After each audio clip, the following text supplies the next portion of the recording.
आज हम विज्ञान भारती अभ्यास कार्य पुस्तिका कक्षा 7 में इकाई 22 माइक्रोसॉफ्ट वर्ड का प्रयोग के प्रश्नों को हल करेंगे। प्रश्न संख्या 1 है, निम्नलिखित प्रश्नों के सही विकल्प छांटिए। टेक्स्ट को इटैलिक बनाने के लिए शॉर्टकट की है। तो यू से अंडरलाइन होता है, बी से बोल्ड होता है ना। तो आई से क्या, इटैलिक। तो इटैलिक बनाने कंट्रोल प्लस आई बटन का यूज किया जाएगा। किस विकल्प का उपयोग करते हुए टेक्स्ट का रंग बदल सकते हैं? तो पेज लेआउट, इससे नहीं होगा। रिव्यू, इससे भी नहीं होगा। डिजाइन, इससे भी नहीं होगा। होम वाले ऑप्शन का प्रयोग करेंगे तो टेक्स्ट का रंग बदल सकते हैं। फॉन्ट साइज ऑप्शन का प्रयोग करते हैं टेक्स्ट को बोल्ड करने में? नहीं। टेक्स्ट को छोटा व बड़ा करने में? तो टेक्स्ट को छोटा व बड़ा करने में फॉन्ट साइज ऑप्शन का प्रयोग किया जाता है, तो इसका यह विकल्प सही हो जाएगा। टेक्स्ट को बिंदुवार प्रदर्शित करने के लिए प्रयोग किया जाता है। आप लोग समझ गए, किसका प्रयोग किया जाता है? बुलेट्स का प्रयोग किया जाता है। प्रश्न संख्या 2 है, निम्नलिखित में सही कथन पर सही तथा गलत कथन पर गलत यानी क्रॉस का चिन्ह लगाइए। टेक्स्ट का रंग बदलने के लिए फॉन्ट साइज विकल्प का उपयोग किया जाता है। तो ये हमारा क्या है? फॉन्ट साइज का उपयोग नहीं किया, तो ये क्या हो जाएगा? गलत हो जाएगा कथन। बुलेट्स का उपयोग क्रमबद्ध संख्याबद्ध सूची बनाने के लिए किया जाता है। तो टेक्स्ट को बिंदुवार प्रदर्शित करने के लिए बुलेट्स का प्रयोग किया जाता है और क्रमबद्ध सूची बनाने के लिए बोलते, ये क्या हो जाएगा? गलत हो जाएगा।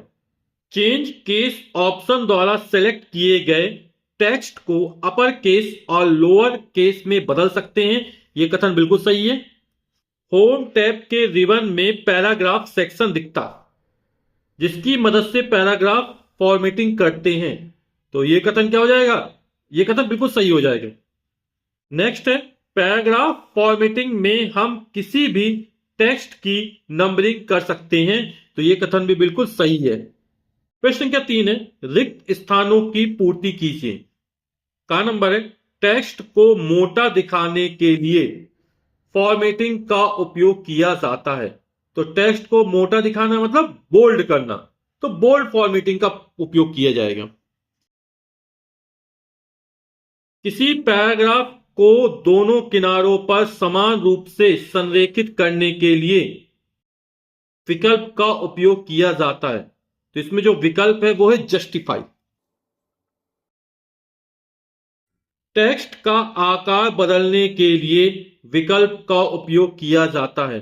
तो टेक्स्ट का जो आकार बदलना है तो फॉन्ट साइज का उपयोग किया जाएगा, है ना। माइक्रोसॉफ्ट वर्ड में विकल्प का उपयोग करके टेक्स्ट का रंग बदला जा सकता है। तो यहां पर क्या हो जाएगा? फॉन्ट कलर हो जाएगा। टेक्स्ट के नीचे रेखा खींचने के लिए का उपयोग किया जाता है। तो यहां पर अंडरलाइन का उपयोग किया जाता है।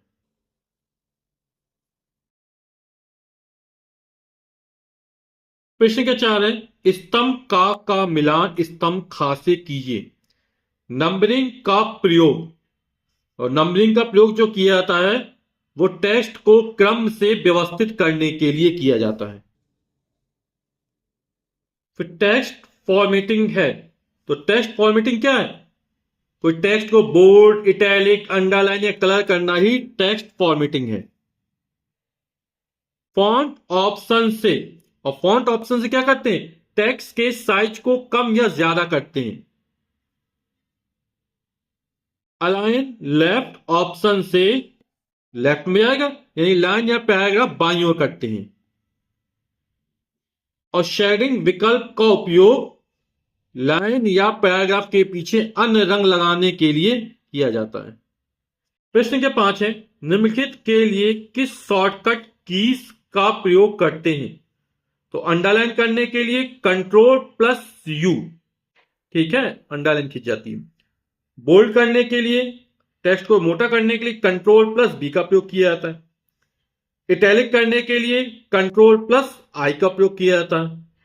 प्रश्न क्या 6 है, निम्नलिखित कार्य की प्रक्रिया को लिखिए। पैराग्राफ को कलर करना। तो कैसे करेंगे, इसकी प्रक्रिया लिखते हैं। सर्वप्रथम जिस लाइन, शब्द या पैराग्राफ को कलर करना है उसको माउस के कर्सर से सिलेक्ट करके शेडिंग ऑप्शन, कौन सा ऑप्शन है, शेडिंग ऑप्शन को माउस के कर्सर द्वारा क्लिक करेंगे। क्लिक करने के बाद बहुत से कलर की गैलरी खुलकर आ जाएगी।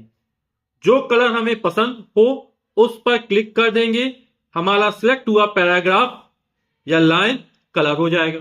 और अंतिम प्रश्न है इस इकाई का, है ना, पार्ट 2 में है, पैराग्राफ को अलाइन करना।